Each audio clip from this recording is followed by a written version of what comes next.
How many of you here like pain? I'm serious. How many of you like pain? I am fascinated by pain. Not by pain by itself. What I meant to say was I'm fascinated by the concept and the science behind pain. Recently, I had a discovery. My dentist discovered that I had 4 wisdom teeth that had to be removed.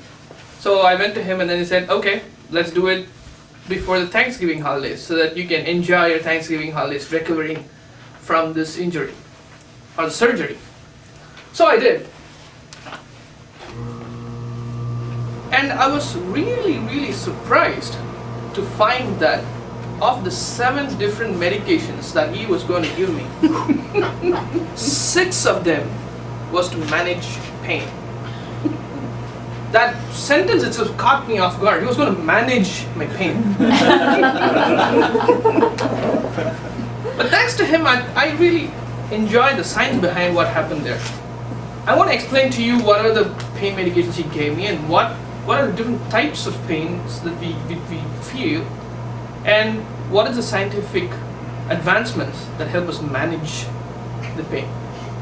So there are 2 types of pains. The first one is during the surgery, when they're going to really make incisions or use a knife and cut something. That's going to cause a lot of pain. And the second type is the long-lasting pain where we recover. So during recovery, there's this wound that has to be healed, and during that process it hurts. So that's the second type of pain. The first one, I'm going to talk about the first one first. First one is very interesting. As soon as I walked in, he gave me this thing to put on my mouth, put on my nose. He said, breathe slowly. And then soon I was like, whoa, this is guess what? That was good. It was laughing gas. So it helped me calm my nerves because I looked nervous, it seems. The second thing he did was took a fine needle and then made a small incision here. Not an incision, he inserted it in my vein. This was drug number 2. This is the infamous propofol. You guys know propofol? This was a drug that Michael Jackson overdosed to his fatal demise. But the thing is, this was under controlled, supervised place. So he was giving me propofol to sedate me. This is the next level of awareness. I'm going to sleep now. Sedation is not the same as anesthesia. Sedation means I'm just in a sleep. I'm just asleep. A little deep sleep though. Now the third thing that he was going to do was give me a local anesthesia on my gum. So he takes a needle, nice long needle, and then like goes there and then like I don't feel these things because I'm already asleep. So what is the point of the number 3, the local anesthesia, is that even though I am sedated, if you shake me really hard, I can wake up. It's just to put me to sleep. You can always wake up from a sleep during surgery. So this one, the third one, the local anesthesia, I used to make sure that when he is going to pull out my teeth, it doesn't hurt me. Now comes the most interesting number 4. This guy is called phenytoin.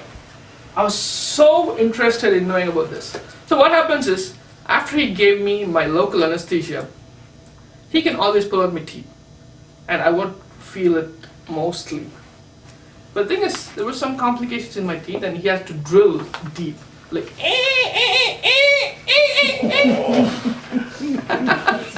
The problem is, he's going to drill into my bone, and the bones hurt a lot. If you touch a bone, it mostly hurts because it's covered with nervous cells. And so what happens is, when you touch a bone, even though he gave my, let's say this is my pain blocker, you touch my bone and then it's going to punch through it, and it's going to go, it's called breakthrough pain. It could cross the barrier that's created by a local anesthesia, and it could still hurt you.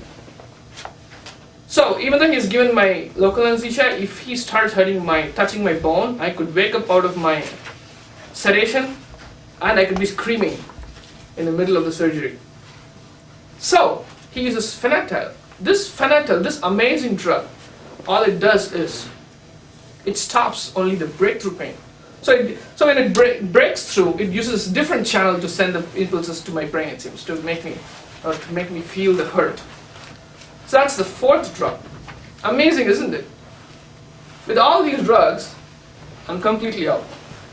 I wake up, I'm in the car, but my wife is actually driving me back home. I don't remember anything.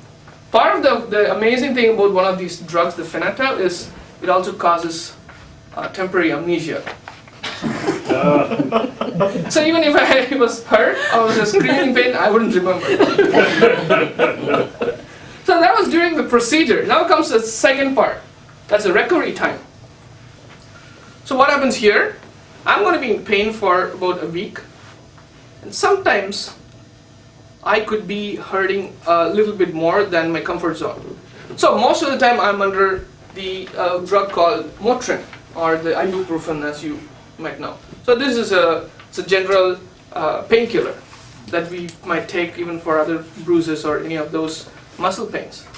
But the number 6 guy, is the most interesting. Sometime when I'm recovering, let's say it hurts a lot, he gave me something called Vicodin. This is fun. Because this is the stuff made out of opium. So, number 6 is done, right? The only drug that's not any of these drugs which manage pain is my antibiotic. That's just one. It's just like, okay, just to make sure you don't get your infection. That's amazing, isn't it? 6 out of 7 drugs were to manage my pain. So overall, I thought I should inform you guys, because I was amazed at the science of pain and the technological advancements, and to identify the different types of pain, on what types of incisions, what type of surgical procedures cause what type of pain, and how do they effectively stop each of those pain. And I really appreciate the way in which they do the surgery, and they've completely given me a peace of mind that I did not have a single, even a little bit of pain during the entire procedure, and even after the procedure. I'm completely healed now. So this happened just between the last session and this session, and I'm back to give my next speech. So I hope for the next time you encounter surgical procedure, you ask your doctor, what is he going to give you to manage your pain? Back to you, Toastmaster.